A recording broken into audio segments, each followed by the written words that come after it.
Welcome to Mission Oriented, a veteran crowd podcast that showcases veterans' talent from both the private and public sectors. Their impact is everywhere, and we are here to uncover it.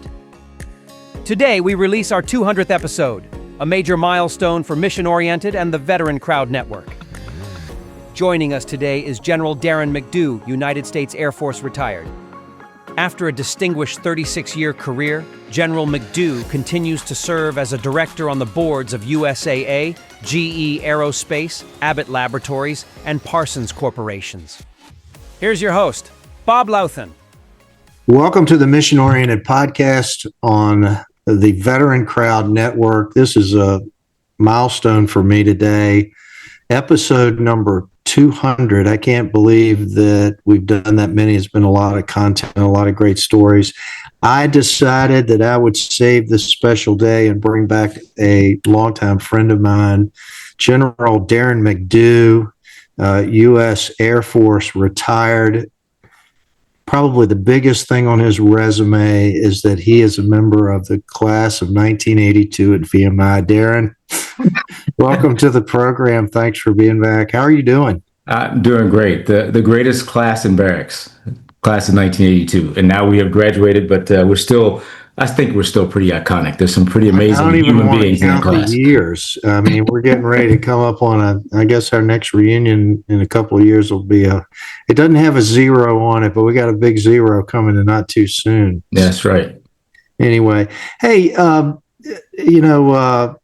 tell everybody where you are now, your grandfather, all that kind of good stuff, but give everybody just kind of the quick and dirty Darren update. Well, let me begin, if you don't mind, with and I have the microphone too. So, and congratulate you on not just your 200th episode, but the journey that led to this 200th and the impact you're having with those 200 episodes. You have been a leader, and you've also been a proponent of other people for many, many years, and you've done that selfless service first by taking an oath. But continuing that service beyond wearing the uniform to also giving your kid into service. But I am very, very proud of you, Brother Rat. And so I just wanted to start with that little tidbit. Oh, well, thank you. I'm humbled by it. I count it among many blessings to be Brother Rat of yours, and guys like Harry Bitzberger and John Mott and Jeff Modisette, some of these other people we might touch on today. You were... you shone early, regimental commander at VMI and first captain. I want to talk about that experience with you, and ask a couple of questions. But first, would you share the story with everybody, the cufflink story? Oh. Well, you've got to go back to a pivotal moment when we had a winning football team. Oh yeah. And we were doing some pretty good work on the football field. Our classmates and the rest of the team were magnificent that year. And we had beaten a bunch of folks we weren't planning on beating. The team planned on beating, but nobody outside of the team and the Corps thought we could win those games. A Corps trip to West Point, where the newspapers, and I will never forget it, said how easy this game was going to be for West Point. And I'm very proud of my friends that I've made from West Point over the years. But as it turns out, not only did we win the game, Bobby Cheka et al. Got the mule off post. It's a great story and a wonderful episode in VMI lore. But with that, I made a great friend who was the first captain at West Point at the time, who would go on to be a 4-star in the Army. And we would link back and forth several times. But when we were cadets, we swapped collar brass and cufflinks. Oh, you got the collar brass too. Was it identical, or were they? No, it was a little bit different. Ah. And so, which that pair got lost somewhere. But we the cufflinks I still have. And what we did with those cufflinks throughout the years of our history, we went from cadet to 4-star together. We would run each other periodically, and we would show each other the cufflinks. A challenge coin, almost, or just kind of a remember this. And so we one time we were in. He had just come back from Afghanistan, And we were on the joint staff together, and we ran into each other in the morning briefing for the chairman. And we were back in the back hugging each other as we would do. And in walks the chairman and said something like, what are you two guys doing back there? And I turned to Mick Nicholson and I said, you tell him, which was part of the lore, is that we won the game, you tell the story. All right. But we would go on to, I would transport his cufflinks to Afghanistan when he was a 4-star there, and I got a chance to visit him. And I put them in a nice blue velvet box, and I set them up nice. I had them in my combat uniform pocket, and I pulled them out in his headquarters, and I said, you can see them, you can touch them, you can't have them back. But he would tell me stories about him giving speeches at Air Force events and wearing VMI cufflinks and telling the story as well. I think that's just a great story, and that both of you rose to the highest levels, one in the Army, the other in the Air Force. Was there somebody young in your life when we were younger that was a big influence on you, that you think steered you towards a career in the Air Force, and maybe you modeled yourself after? Were there some folks that you looked at? Well, you'd have to go back, way back, right? And my dad was an NCO in the Air Force. Mm-hmm. So that has an impact on you. But it wasn't just his service that did it. It was the people we got to be associated with throughout his journey. So my dad served almost 24 years in the Air Force, retired as a master sergeant.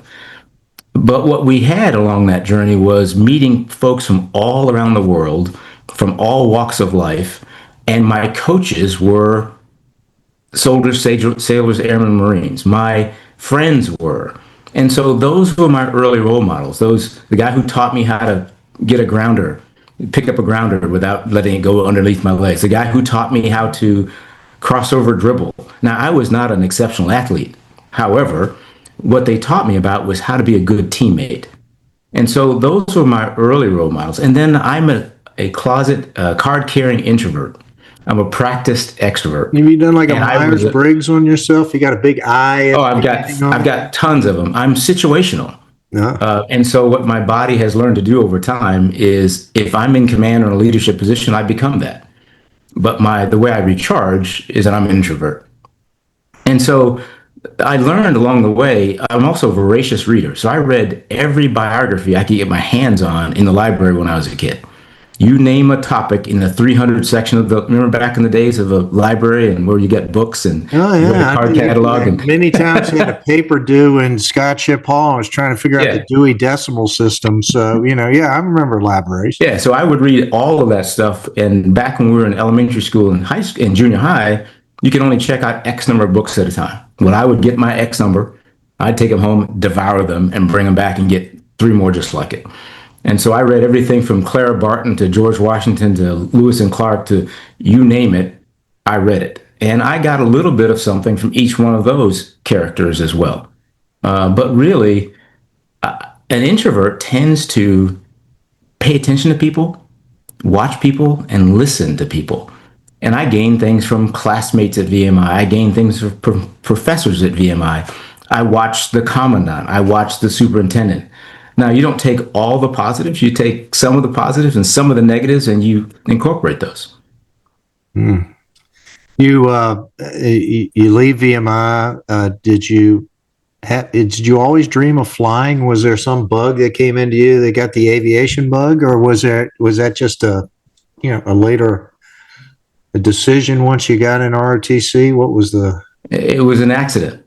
It was an accident. Okay. So you're an accidental pilot? I am. Okay. So I was a kid that didn't have money to go to college. I'd been told by all my teachers along the way that I was going, except there were no resources.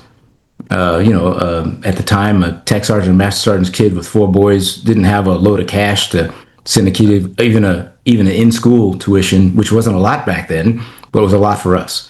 And so I applied for ROTC scholarships because a guy at my high school said I ought to apply, and I did. And I got to to be a finalist in the Army Scholarship and the Air Force Scholarship, and I was awarded the Air Force Scholarship, and I said, "Thank you, Lord." And then off to VMI I went. I applied to one college. Remember back, it cost money to apply to colleges. I applied to one. So you applied to VMI? Yeah, I applied to VMI, and I got. Did you visited VMI before? I think I might have once, but it didn't matter. Yeah. It was inspirational to me, and I had run across people in my journey. So my dad worked for a VMI graduate when he was a staff sergeant at Langley. He worked for a 1-star, and the name escapes me this minute. But if you go back to our commissioning at VMI, they would bring back a general officer from each service in their ceremonial whites. Well, the guy that came back that year was the guy my dad had worked for. He used to talk to me about VMI and a few other people, and I had a lady in my high school who actually used to talk to me about VMI. So VMI was all around me. Sean Scully, who was General Scully's brother, was in my trig class. He wanted to go to VMI in the worst way. He couldn't get in because he had a medical issue. He couldn't get in. And so all of these people were talking to me about it. But my pilot journey was accidental in that I went there as a scholarship engineer, and I was very satisfied to get a 4-year scholarship to go. I was very satisfied to study engineering because I liked math and science and numbers. At least I could do them back then. Did you like concrete? And steel. I grew to love it. Yeah, that's right. But we went off to field training one summer, and I messed around and won a leadership award. And I came back to VMI. I didn't think it was a big deal. I just did what any other VMI cadet would do, maybe a little different. And VMI said they hadn't had one in the detachment in a while. And they asked me if I wanted to go to pilot training.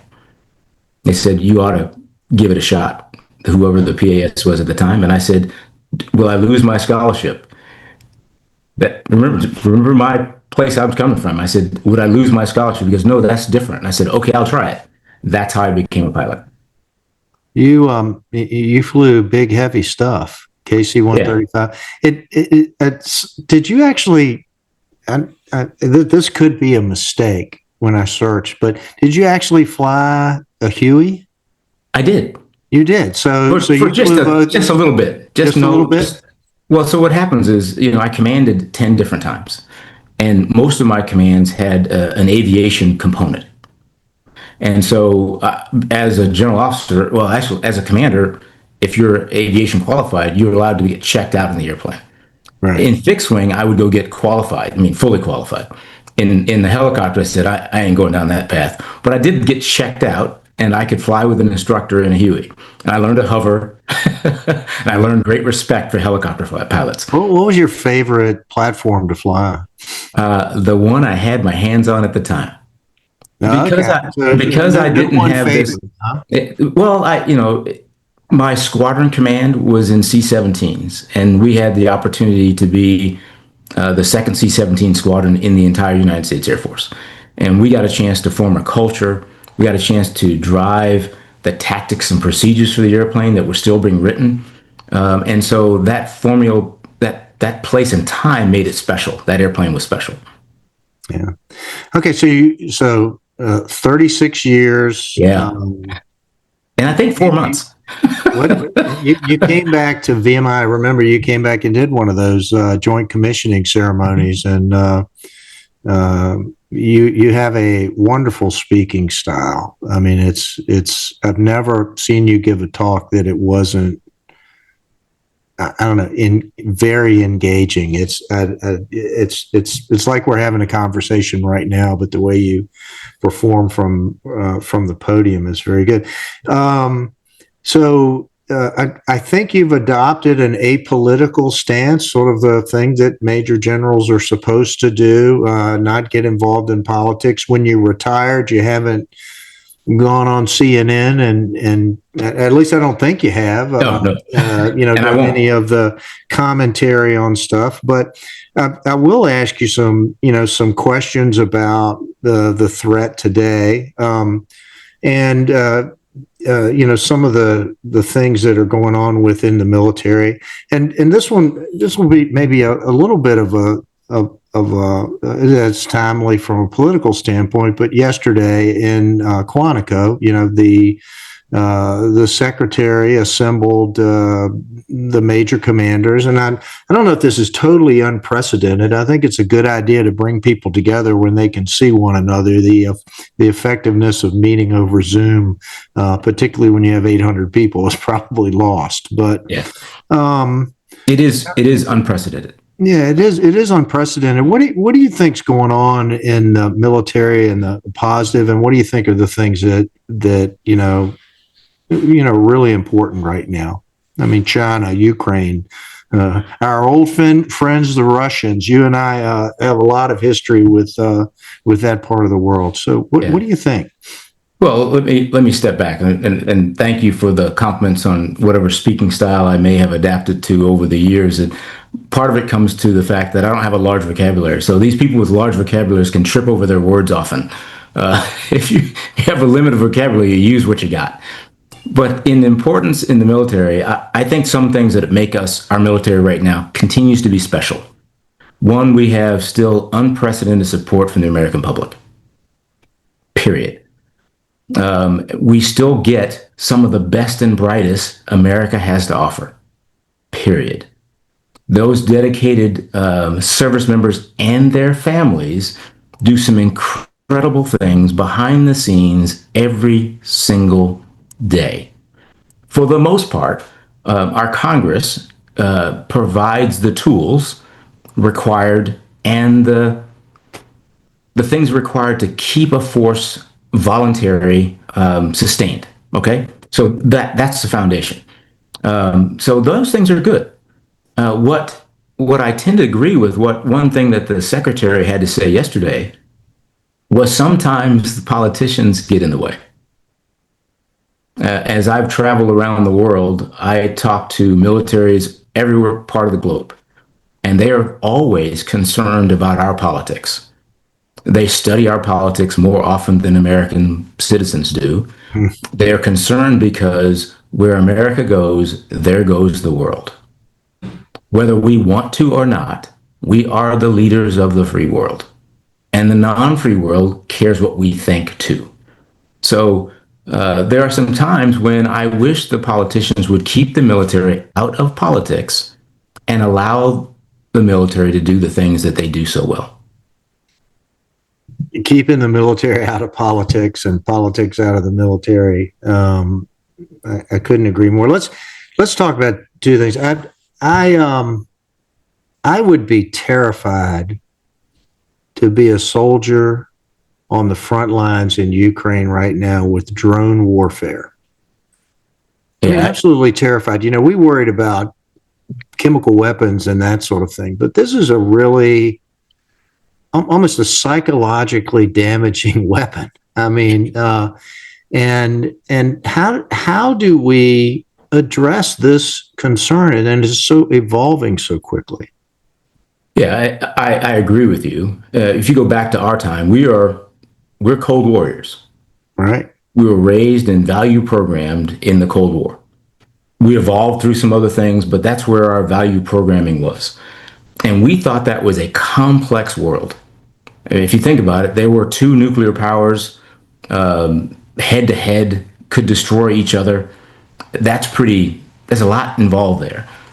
But the complexity today that our service members have to deal with and our national leaders have to deal with is immense. And people believe that we're a world at peace. Well, we haven't been at peace for a long time. And you can throw that on the backs of cyber. And then cyber has enabled a whole host of targets, a whole host of vulnerabilities. And then you throw a nice new weapon system out there on top of it all, drones. They can be anywhere, they can be any size, they can carry any weapon, they can do anything. And so I believe we've got some people out there working on some defenses, but it's not just the service member that ought to worry. The American public ought to worry. In a free society like ours, we are vulnerable to a lot of things. Many of them are being addressed, but most folks don't pay attention to all the things that we're vulnerable to. You're listening to the Mission Oriented Podcast on the Veteran Crowd Network. Isn't it time someone figured out a hassle-free military discounts?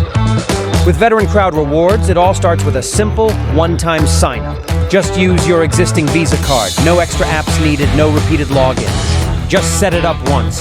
Seamless rewards forever. Use your card as you normally would. Every time you swipe, tap, or click, our system recognizes your purchase automatically. Sign up today at veterancrowd.com and get rewarded the way you should have been all along.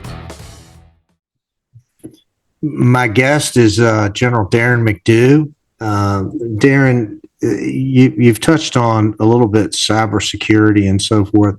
I had a sleepless night and hit a YouTube video that talked about the impact of or the vulnerability. It was actually an Air Force general giving the briefing, and the vulnerability of our electrical grid, as an example, that our adversaries have infiltrated our cell phone systems. They've can you imagine the disruption of not being able to use the internet for 6 months, as an example? But are these real threats, and they must be. What do we need to be thinking about and doing, as civilians, in a world like this? Well, I think that our leadership, and I put all of Americans in this pile, not just the president, not just the Department of Defense. Sometimes we miss the fact that national security is more than the Defense Department or the Department of War. National security is, in fact, national security. And it's everything that we hold dear. And I believe we've done a very nice job in the nation of identifying some of those key and essential elements of our national security: the grid, transportation systems, airways, those kinds of things. But they are vulnerable. And every time we have a cyber attack somewhere, we ought to think, well, was that just an attack? Or was that just an entry into the system and they persist? And so some people believe, and I'm one of them, that some of these attacks are a persistent agent. They will come in, they may make a lot of noise, but leave something behind. And when you buy a piece of equipment from an unknown source and you add it to your network or you add it to your home, what are you introducing? That's kind of scary. Yeah, it is. I'll lose some sleep at night over this. All right, so let's talk about we used to refer to them as a near peer adversary, but now China is really a peer adversary. You were in transportation, TRANSCOM. The Pacific Ocean is enormous. Mm-hmm. The Chinese have invested significantly in shipbuilding capabilities in particular. And I think TRANSCOM had something to do with, oddly enough, here's an Air Force guy that, can you talk about what you think what we ought to be doing with regards to some of these types of transportation and logistics challenges? Because isn't that the way that wars are really won, on the backs of logisticians, as more so than, or they can be lost. Or lost, right? They can be lost that way. So let me step back a little bit and talk to your audience a little bit about TRANSCOM. Everybody thinks they know what it is, and I didn't. I thought I knew what it was before I became the commander. I'm going to learn something today. Air, land, and sea transportation and logistics for the Department of Defense and aeromedical evacuation. And what's included in that, what people don't understand, is also civil air, land, and sea as well. And so the Chinese are doing more than we give them credit for. One of the things, every response is whole of government. There's no such thing as one agency going off kind of willy-nilly and doing something that the Chinese government doesn't fully understand what they're doing. So whole of government. So why do I say that? We have a tough time doing a whole of government response in our nation. So one agency may do something without understanding fully the impact on another agency. And so when the Chinese decide that they want to build ships, they will build ships, whatever that means to their population. That means their population may have to go without something for a period of time while they're building those ships. We in this nation need to understand that we're still a maritime nation. Most of our goods and services come on the seaways.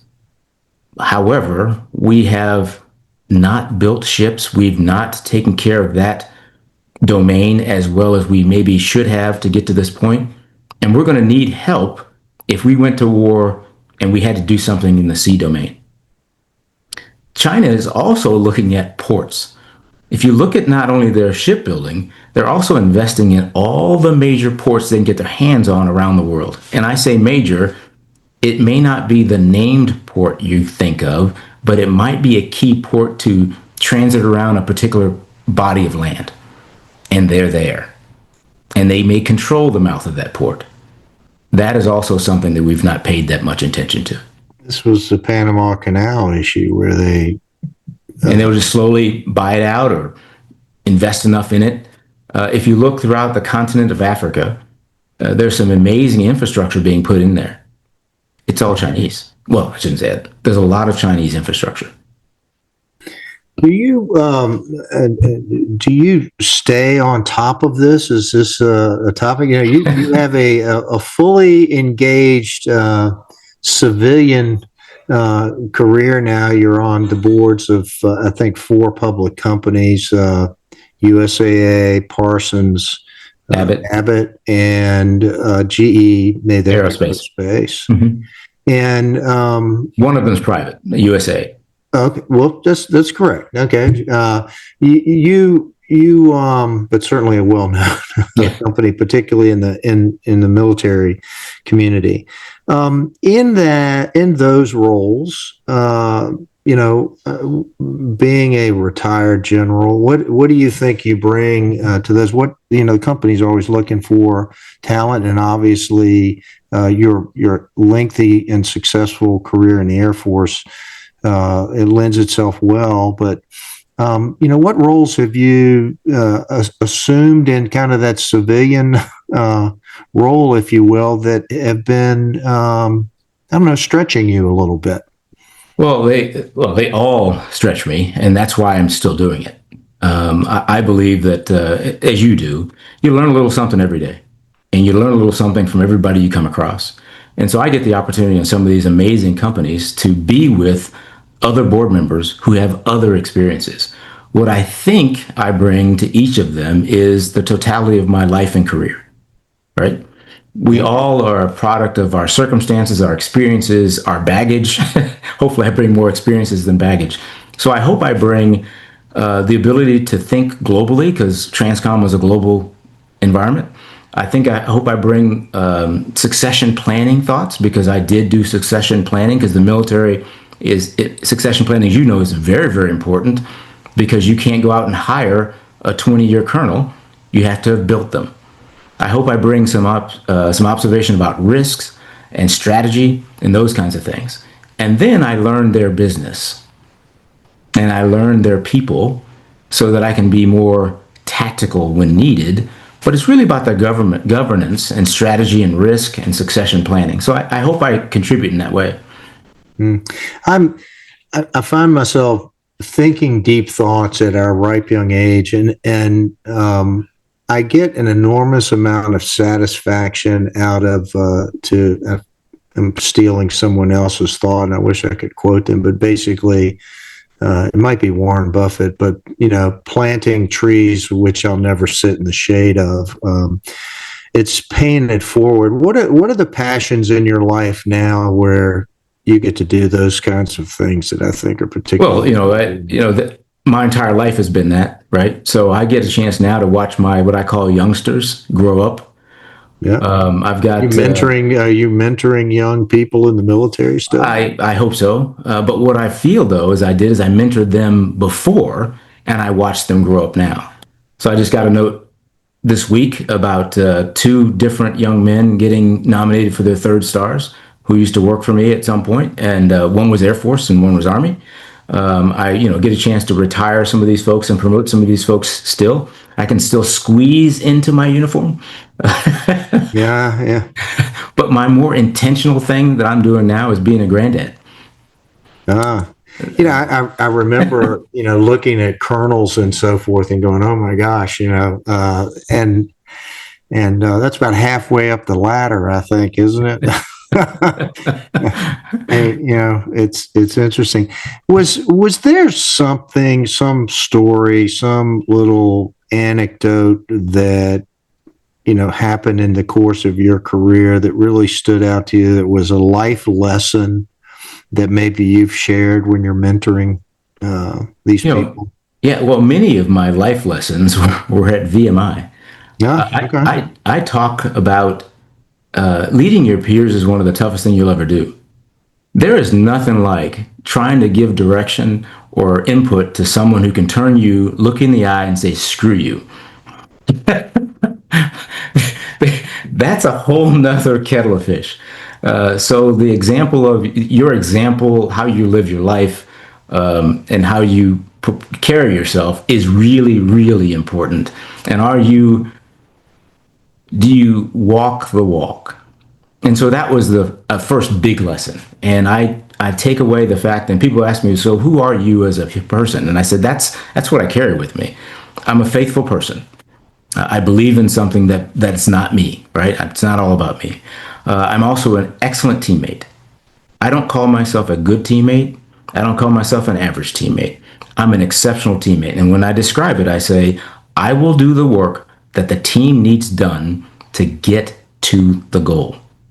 And I don't care about credit. Credit has befallen on me many times, but I've never once said it was me. And so you want me on your team. And I'm a scrappy guy. So I'll work hard because I'm not the smartest guy in the room. I'm not the best looking guy in the room. I'm not the tallest, none of those things, but I can work hard. I feel like I can discuss all things with you in an era where race is, I don't know, it's been so tense. Mm-hmm. And in a world where multiculturalism, I don't know, that everyone seems to be lining up by, a grouping. What have you learned in your career about, and I think, the military is primarily a meritocracy. VMI was certainly a meritocracy. And so what is the right, sensible middle ground with all of the noise that you and I have been hearing, and the screaming and the yelling? What's the sensible middle ground today, as this has been evolving over the last 5 or 6 years with a lot of intensity? Yeah. Curious what that is, and I'm curious to hear your perspective on the right middle ground. Well, I don't know if that's the right thing to ask you. I don't know if I have the right answer, but I have some answers. And I begin with where we started. At no time at VMI were we allowed to decide that we were not going to be brother rats to a person or an individual because of a difference. Right? We were all in it together. I took that forward. At no time during the 10 times I've had commands that went from 24 people up to 140,000 people, could I decide, because you don't agree with me, I choose, or you don't look like me, or you don't do like me, that I won't lead you, that I'm going to leave you out to flail along by yourself. That was not part of the oath that I took. Here's the thing that I like to try to tell leaders.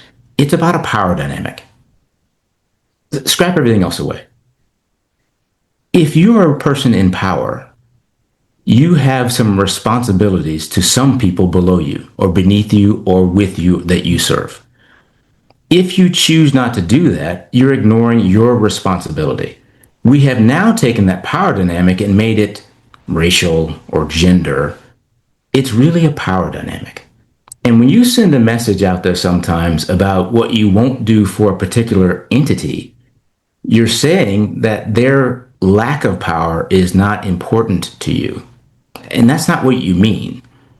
What we've done, in my opinion, is redefine some words that used to have good common sense uses. And I use this example: equity. When I was a youngster, I played sandlot baseball, like many kids in this country. I was in a neighborhood that didn't have a lot of resources, so we had one mitt for every base out there, right? So we didn't have any extras. And so when you left the field to go to bat, you would drop your mitt where you were, the next kid would run out and pick it up and play with it. I never once thought about, because I'm in the dominant force, a right-hander, I never once thought about a lefty having to pick up a right-handed mitt. Never once considered it. Does it make me bad? No. It makes me ill-informed. And so later, as I started to understand it, I said, wouldn't it have been nice to have had some left-handed mitts for those left-handed kids? Now, is that bad? In my mind, that's what equity means. It's not what we've defined it to be. It's not what one side of the pendulum has swung it to mean. It means providing resources to those people to help them get to their best ability. It did not deny one right-hander. Now, if we said, which is what happened in some environments, we won't produce any more right-handed mitts because they have too many. We only want to support left-handers, and we want to make sure that every left-hander on the team, there's only left-handers on the team. Well, that's wrong. But to say that the term equity is bad just because it's been misused is also wrong, because that defined. And the same with diversity. You never once heard me use the term DEI ever. I did use diversity. I did use equity. And I did use inclusion when they were appropriate. And we have allowed the pendulum first to swing too far left, and now the pendulum swinging too far right. Yeah, I think there are sensible people in the middle, and hopefully we can do these things. And so where most people sit. What were the challenges of being a commander in a social media driven world? I just wonder about that. Well, everybody's got an opinion. Yeah, and they're not afraid to share it. Well, they are. They don't have to be, but so brave, right? Right. I like most commanders in this environment, and I've been investigated by the IG for some complaint that was promulgated by some opinion of something of me out on social media. And, I had for a while this guy who decided that I was going to be his chew toy on social media. And he literally spent his waking hours attacking half of my moves that I made. Taking things out of context and spinning pieces of it. And every human believes they're smarter than their boss. Yeah. And everybody thinks they know how to make a better decision until they sit in the seat. And I've watched that my entire career. So the difficulty is to let it go, do your job, and move on. And then when the investigations come, you deal with them honestly, earnestly, and you move on from those. I'm going to close with one thing, and you're going to have to help me. You have to shake off the cobwebs, but you spoke at VMI for graduation. I did. And I think you used the term think, do, act. Do I have this? No, it was beware, decide, be. You see, I was close. I did do three things. But You always have to have three. Yeah. So can you talk quickly about that? Because that seems to be something that was kind of a guiding principle. Yeah, it's kind of foundational. So beware, decide, be. And I'll give you the very short version. This is going to be an entire lecture, but beware of the tests. Many people believe that when they left school, those are the last tests they would have to deal with. And I tell people that those were the most important ones and the most volatile ones are the ones in life. So someone will test your integrity. Someone's going to test your knowledge. Someone's going to test your core of who you are. So beware of the tests because they're coming. And the problem is you don't get a written grade. We could go into the academic buildings and see what grade we got from that pop-up quiz. Well, the pop-up quiz in life, you may not get a grade. And I got pop-up quizzes in my beginning of my military career that I passed. And there are others that get them that don't pass. And no one tells you until sometimes it's too late. So then I say, decide. Decide the type of person you're going to be. Decide the kind of officer, husband, father, brother you're going to be. And then the last part, be it every day. Not when it's convenient, not when you feel like it, but every day. So that was a guide for you. You showed up every day. Life has a lot of little rat lines for us, doesn't it? You bet.